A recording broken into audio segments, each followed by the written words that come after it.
جس کو ہم کچھ بھی نہیں سمجھتے، کچھ بھی نہیں سمجھتے. کیا سمجھا جاتا ہے چوری کو؟ کسی کی کوئی چیز نکال لی، کسی کی جوتی اٹھا لی. مسجدوں کے بارے میں تو لوگوں نے لطیفے بنائے ہوئے ہیں کہ جب مسجد جاتے ہیں جوتی کوئی لے جاتا ہے، جس کو ہم بڑی معمولی سی چیز سمجھتے ہیں، لیکن اس سے بڑھتے بڑھتے بڑی چیزوں کی چوری بھی ہوتی ہے. یہ چوری جس کو میں اور آپ معمولی سمجھتے ہیں، حرام کی ابھی ابتدائی شکل ہے. اس کے اوپر رسول اللہ نے کیسے بند باندھا؟ رسول اللہ یہ چاہتے ہیں حرام کا جو پہلا سٹیپ ہے، چند روپے چھوٹی سی چیز کسی کی چرا لینے کو رسول اللہ چاہتے ہیں، اور رسول اللہ نہیں چاہتے، اللہ چاہتا ہے. السارق والسارقۃ، صرف چوری کرنے والے کو کیا کیا جائے؟ اس کے ہاتھ کاٹ ڈالے جائیں تاکہ معاشرہ حرام کمائی کی طرف دیکھے بھی نہ. ہم نے چوری کے بارے میں ہاتھ کاٹنا تو سن لیا، لیکن کسی کا مال غصب کرنا اس کے بارے میں نہیں سوچا. کسی کا مال ہڑپ کر دینا. ڈاکو کی شریعت میں کیا سزا ہے؟ شریعت اسلامیہ میں ڈاکو کی کیا سزا ہے پتہ ہے نا؟ سزائے موت. ہاتھ اور پاؤں کاٹ کے جنگلوں میں پھینک دیا جائے. چور کی تو صرف ہاتھ کاٹنا ہے، اور جو بالجبر مال لوٹتا ہے اس کو ڈاکو کہتے ہیں. اور اس کے بارے میں شریعت اسلامیہ کی جو سزا ہے، آپ کو علم ہے، ہاتھ پاؤں کاٹ کے یعنی سزائے موت دے دی جائے. جبری طور پہ گن پوائنٹ پہ مال لوٹنے والے کی سزا تو ہم یہ سمجھتے ہیں کہ سزائے موت ہے، لیکن بدماشی اور غنڈہ گردی سے بغیر گن پوائنٹ کے اپنے اثر رسوخ اور اپنی وجاہت سے اور اپنی شخصیت سے لوگوں کا مال کھا جانے والے کی کوئی سزا نہیں. آپ ذرا غور کریں، نبی کریم صلی اللہ علیہ وسلم نے فرمایا ایک بلشت زمین کے ٹکڑے کے اوپر قبضہ کرنے والا، جو اپنے ہمسائے کی، اپنے بھائی کی، کسی کی زمین کے اوپر، ایک بلشت زمین کے اوپر قبضہ کر لیتا ہے اور وہ حق مانگتا رہتا ہے، دے دے نہیں دیتا، اسی حالت میں مر جاتا ہے، تو کل قیامت کے دن یہ 7 زمینوں کا توق اس کے گلے میں ڈال دیا جائے گا. کیا اٹھا سکے گا وزن؟ اگر شریعت اسلامیہ میں زندگی کے اندر یہ سزائیں ہیں، اس لیے ہیں کہ میں اور آپ حرام کی طرف جائیں نہ. اور کیا حرام کیا صرف چوری ڈکیتی مال لوٹنا زمین پہ قبضہ کرنا ہے؟ نبی کریم صلی اللہ علیہ وسلم نے فرمایا جھوٹی قسم کھانے سے مال تو بک جاتا ہے، لیکن اس سے برکت اٹھا لی جاتی ہے. نبی کریم بازار گئے، مجھے اور آپ کو سمجھانے کے لیے گئے کہ میری امت حلال کما لے. حضرت شعیب کی قوم کے اوپر کس لیے عذاب آیا تھا؟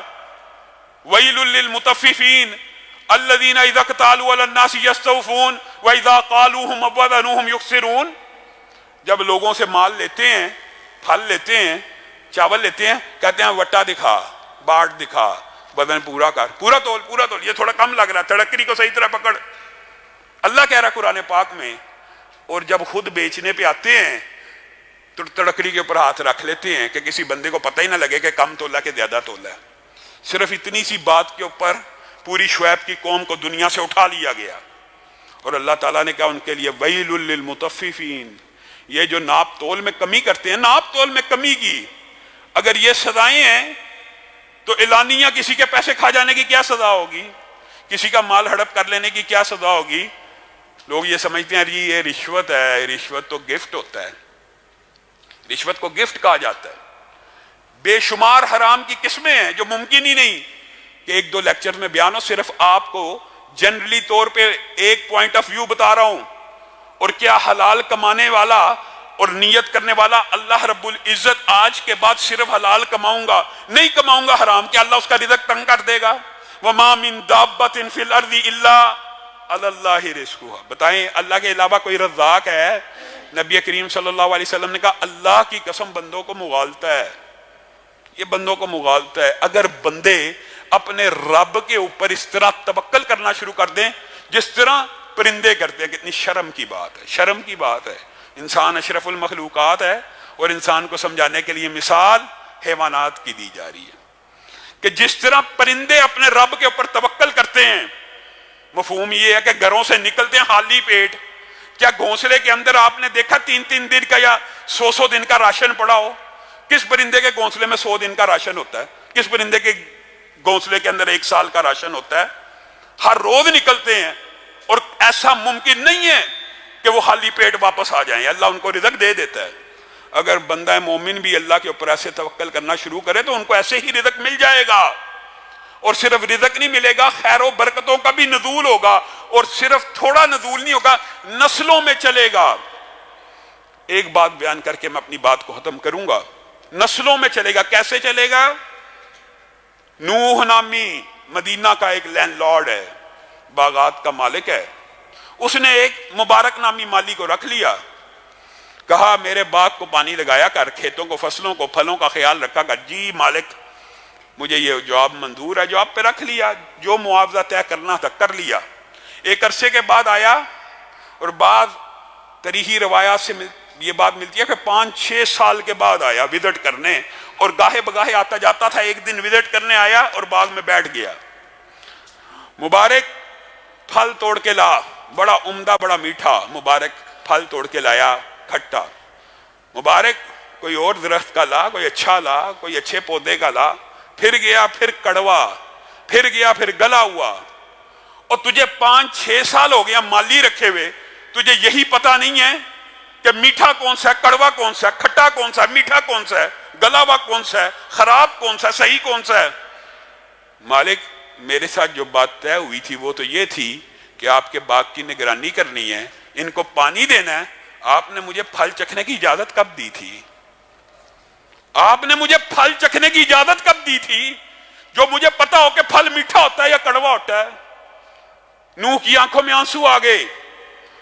اپنے گھر گیا، کہا بیٹی کیا تو چاہتی ہے کہ میری نظر میں اس وقت زمین کا جو سب سے ایماندار آدمی ہے، چاہے وہ جتنا مرضی غریب ہو، اس کے ساتھ تیری شادی کر دیا؟ جی بابا میں حاضر ہوں، جس کے ساتھ آپ چاہیں گے میں شادی کروں گی.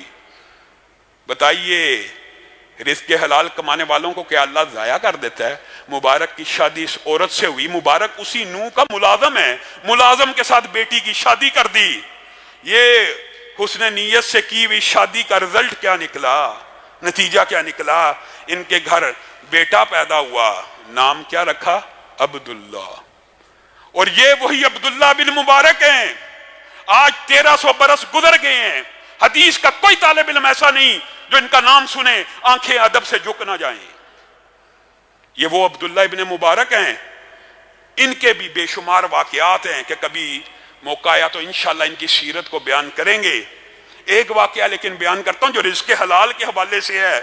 عبداللہ ابن مبارک اتنا بڑا مقام و مرتبہ کہ ہمسایہ اپنا گھر بیچنے کے لیے ڈبل قیمت مانگتا. لوگ پوچھتے ہیں کیوں ڈبل مانگ رہے ہو؟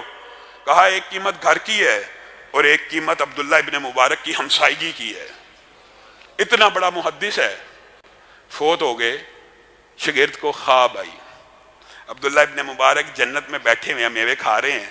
شاگرد نے پوچھا کیا معاملہ ہوا؟ کہا بہت اچھا گزر گیا، اللہ تعالیٰ نے بڑی اعلیٰ جنت دی، لیکن میں تجھے ایک بات بتلاؤں، یہ بات سمجھنے کی ضرورت ہے. میں تجھے ایک بات بتلاؤں. جی ہاں، وہ جو میرے سامنے لوہار رہتا تھا نا، لوہار، وہ جو سامنے میرے گھر کے رہتا تھا ایک لوہار، اللہ تعالیٰ نے جنت میں اس کو میرے سے ایک درجہ اوپر بٹھایا ہوا ہے. وہ شاگرد خواب سے اٹھا، اس کو یہ سمجھ آ گئی کہ یہ ضرور کوئی روحانی خواب ہے. وہ اس لوہار کی بیوی کے پاس چل دیا کہ عبداللہ ابن مبارک اتنا بڑا محدث جنت میں تو چلا گیا ہے، لیکن ایک عام لوہار اس سے اوپر ایک درجے میں بیٹھا ہوا ہے، یہ کیسے ممکن ہے؟ لوہار کی بیوی کے پاس جا کے کہنے لگا کیا ماجرا ہے؟ ضرور کوئی نہ کوئی ایسی بات ہوگی جس کی وجہ سے اللہ تعالیٰ نے اتنی بڑی بات مجھے خواب میں بتلا دی ہے.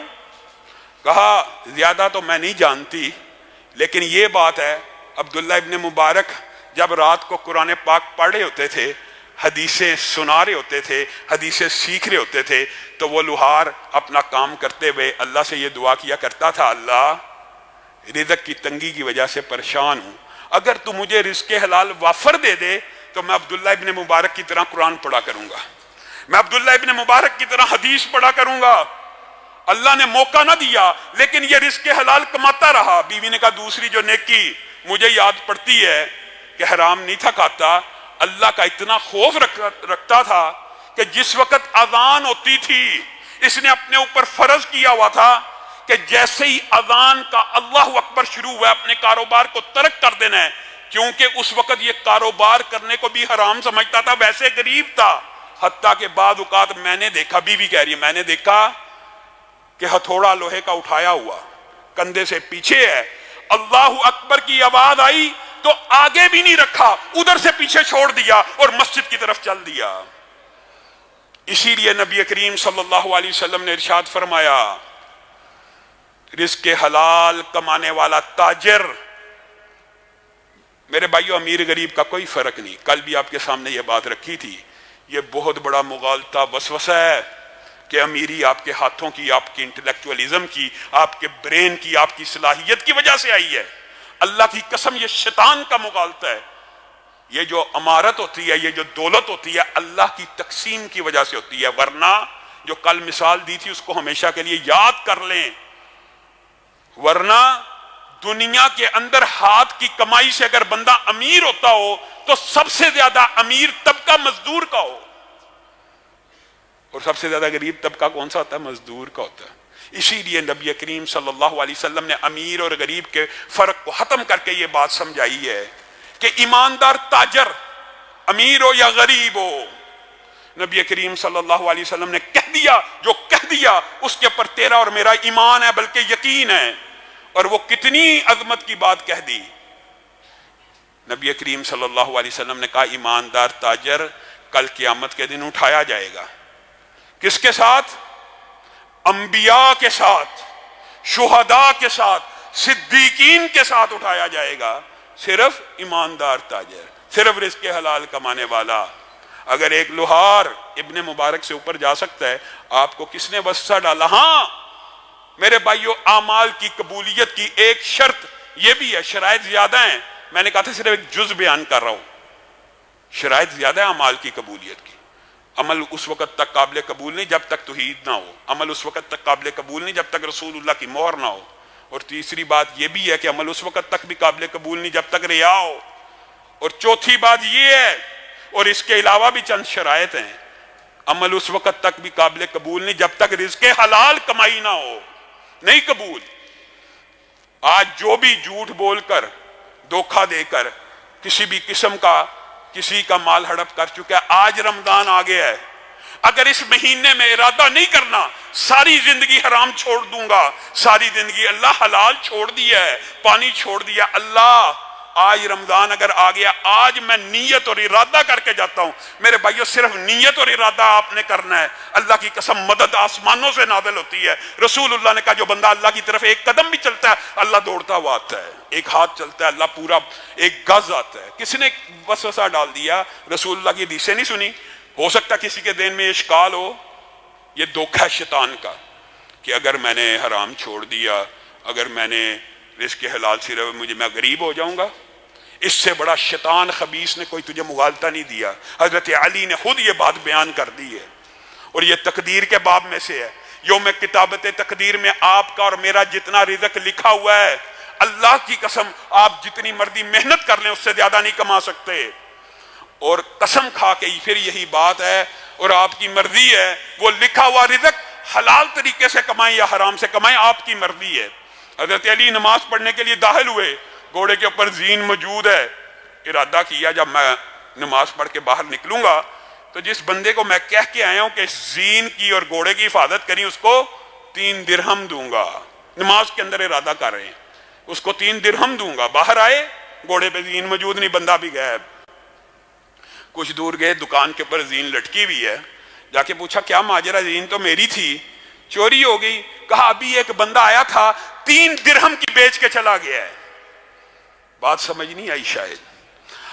حضرت علی نے حلال طریقے سے 3 درہم دینے تھے، گویا اللہ رب العزت نے وقت بھی لکھا تھا کہ اتنے بج کے اتنے منٹ پہ اس بندے کو 3 درہم ملنے ہیں، بندے کی مرضی ہے حرام طریقے سے لے لے یا حلال طریقے سے لے لے، میری اور آپ کی مرضی ہے۔ جب اللہ نے لکھ دیا ہے کہ رزق اتنا ہی ملنا ہے تو جو مرضی چلاکی ہوشیاری کر لے، اللہ کی قسم اگر نہ ملے گا حلال طریقے سے مل جائے گا۔ ارادہ کر لیجئے، اللہ رمضان آ گیا، جو معاملات ہیں سب کو سیدھا کر لیں گے، اور آج کے بعد صرف اپنے پیٹ میں، اپنے بچوں کے پیٹ میں، یہ بچوں کے ساتھ ظلم ہے، ان کے پیٹ میں حرام نوالا ڈالا جائے، اپنے اور اپنے بچوں کے پیٹ میں حلال روزی ڈلوائیں گے۔ اللہ رب العزت ہم سب کو رزق حلال فراہ نصیب فرمائے، اللہ ہم سب کو رزق حلال فراہ نصیب فرمائے، حرام کی پائی پائی سے محفوظ فرمائے۔ سبحان ربک رب العزت عما یصفون وسلام علی المرسلین والحمد للہ۔